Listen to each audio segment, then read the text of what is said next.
What's up, everybody? Today I want to talk about Luke 4:24. Okay, a prophet is least welcome in his own hometown. What does this mean? It means that the anointed ones, the ones that are the dreamers, the pursuers, the ones that want just a little bit more out of life,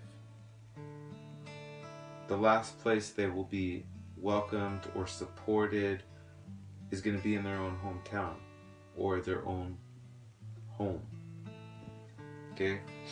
So this goes out to everybody that's trying to change their life for the better, trying to pursue more, trying to become more. And there's the people in your life that you thought would be your ride or die, happen to be the ones that you might feel like are riding you to the ground. They're your least support system. You thought they'd be the biggest support system for you. You thought you could rely on them. You thought that they'd be there for you, and it just didn't work out that way.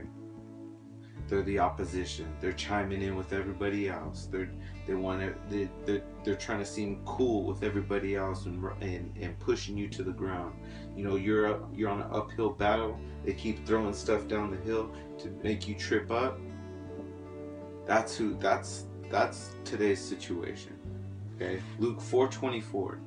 A prophet is least welcomed in his own hometown. Okay?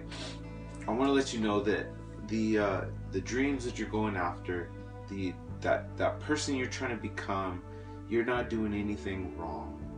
Okay? You're not doing anything wrong. Okay? I know it gets kind of hard, you know, when you just want that pat on the back. You want that pat on the back, or you want that full-blown support system. I'm so proud of you, but you don't get it. It's rough. I've been there. It's a tough road to be on.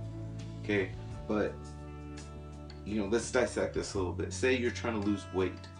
Okay, your why you're doing it is something that you're going to have to hold on to while the storm's blowing past you. You're going to have to hold on to it, hold on strong, because the storm is the doubters, the naysayers, the people that say you can't be anything, the people that say, who do you think you are?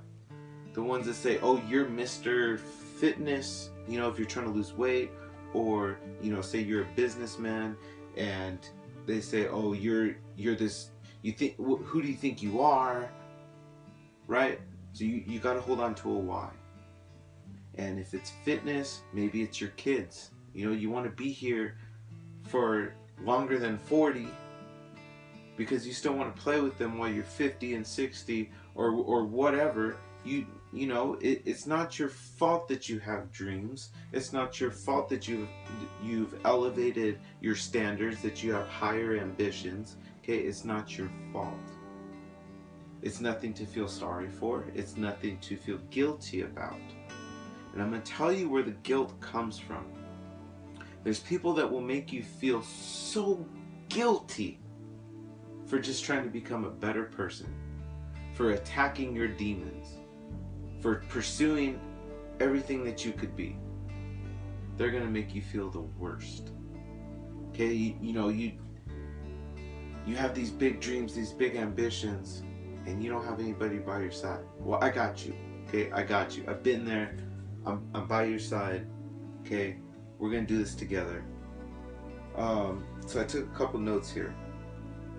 You know, say you want to go to college. Okay, you want to go to college. You want to provide a better life for your family. And you know, one of the reasons might be to buy a house. Buy a house and get out of apartments, get off of government aid. You know, you want to do your own thing. You want to be independent. So that's a good why. You know, you have higher ambitions. Don't let anybody take that from you.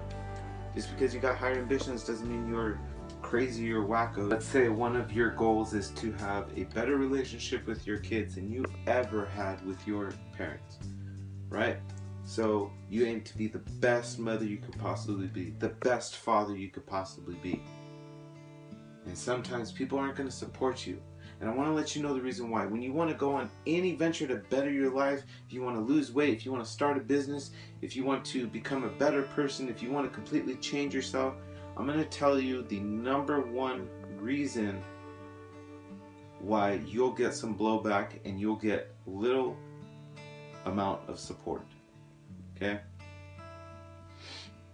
The reason is because when you become more and you start elevating your thinking to more, I want more out of life. I want to become this. I can do this. I can become that. The people closest to you in your own hometown, a prophet is least welcomed in his own hometown. The people closest to you will see your growth and your development. Instead of seeing it as your growth and your development, they see it as their non-growth, their non-development, because we constantly, as a society, we constantly compare each other.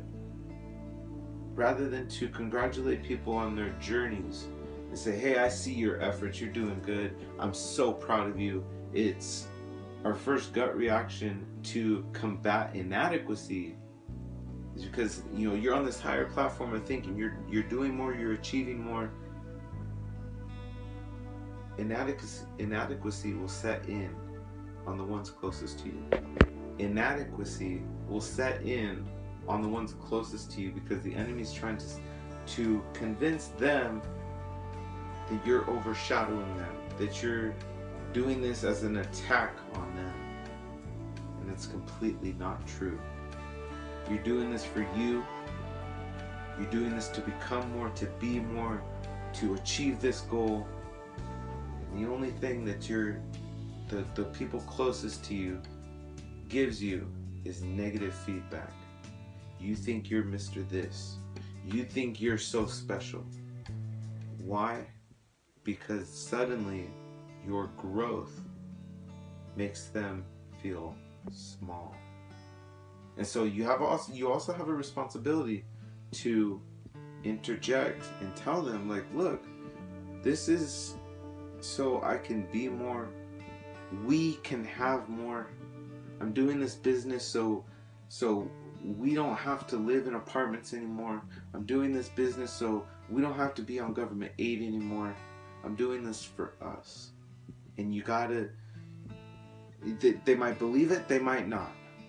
But just, if it's true, you know, tell them it's for all of us. Okay, and I need you to support me. I need you to be by my side. Now, a lot of times you won't get that.